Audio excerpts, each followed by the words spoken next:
அஸ்ஸலாமு அலைக்கும் வரஹ்மத்துல்லாஹி பரகாத்துஹு. பிஸ்மில்லாஹிர் ரஹ்மானிர் ரஹீம். அன்பான சகோதர சகோதரிகளே, எல்லாம் வல்ல அல்லாஹ்வின் நல்லடியார்களே, இன்று நாம் காண இருக்கும் தலைப்பு நன்மைகளை நாசமாக்கும் நச்சு பண்புகள். அல்லாஹ்வின் தூதர் ஸல்லல்லாஹு அலைஹி வஸல்லம் அவர்கள் அப்பழுக்கற்ற விதத்திலே வாழ்ந்து வியப்புக்குரிய வாழ்வியல் திட்டத்தை நம்மிடத்திலே சமர்ப்பித்து சென்றுள்ளார்கள். அவர்களுடைய வாழ்வின் அடிப்படையில் நமது அமல்களை அமைத்து கொண்டால் மறுமையிலே அவை ஏற்றுக்கொள்ளப்படுவதற்கு அருகதையானதாக இருக்கும். இல்லையெனில் அல்லாஹ்விடத்திலே அவை மதிப்பற்றதாக கருதப்பட்டு தூக்கி எறியப்பட்டு விடும். இதை நபிகள் நாயகம் ஸல்லல்லாஹு அலைஹி வஸல்லம் அவர்கள் கூறினார்கள். நம்முடைய இந்த மார்க்க விவகாரத்தில் அதில் இல்லாததை புதிதாக எவன் உண்டாக்குகிறானோ அவனுடைய அந்த புதுமை நிராகரிக்கப்பட்டதாகும்.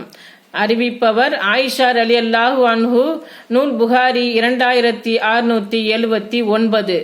நம்முடைய கட்டளையின்றி எவரேனும் அமலை செய்தால் அது மறுக்கப்பட்டதாகி விடும் என நபி ஸல்லல்லாஹு அலைஹி வஸல்லம் அவர்கள் கூறினார்கள். அறிவிப்பவர் ஆயிஷா ரலியல்லாஹு அன்ஹு, நூல் முஸ்லிம் 3541.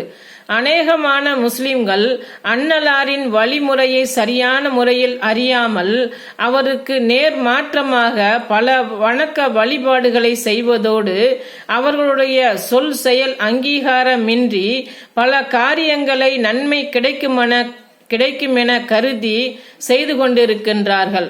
உதாரணமாக மௌலீது ஓதுதல், மீலாது விழா எடுப்பது, பாத்திஹா ஓதுதல், ஹுசைன் ரலியல்லாஹு அன்ஹு அவர்களுக்கு நோன்பு, கந்தூரி விழா மற்றும் பஞ்சா எடுத்தல், இது போன்ற காரியங்களை மார்க்கத்தின் பெயரால் அறிமுகப்படுத்தி கொண்டிருக்கின்றார்கள்.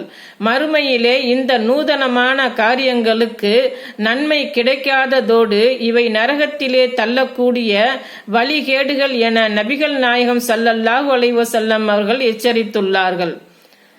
செய்திகளில் உண்மையானது அல்லாஹ்வின் வேதமாகும். நேர்வழியில் சிறந்தது முஹம்மதின் வழியாகும்.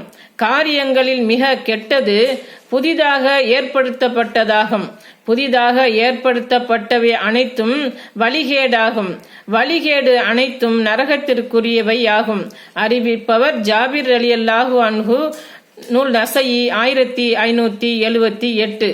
எனவே நமது அமல்கள் மகிழ்ச்சியாக சுவர்க்கத்திற்கும் நம்மை அழைத்து செல்லக்கூடியதாக இருக்க வேண்டுமெனில் அவற்றை நபிகள் நாயகம் ஸல்லல்லாஹு அலைஹி வஸல்லம் அவர்களின் வழிகாட்டுதலின்படி அமைத்து கொள்ள வேண்டும்.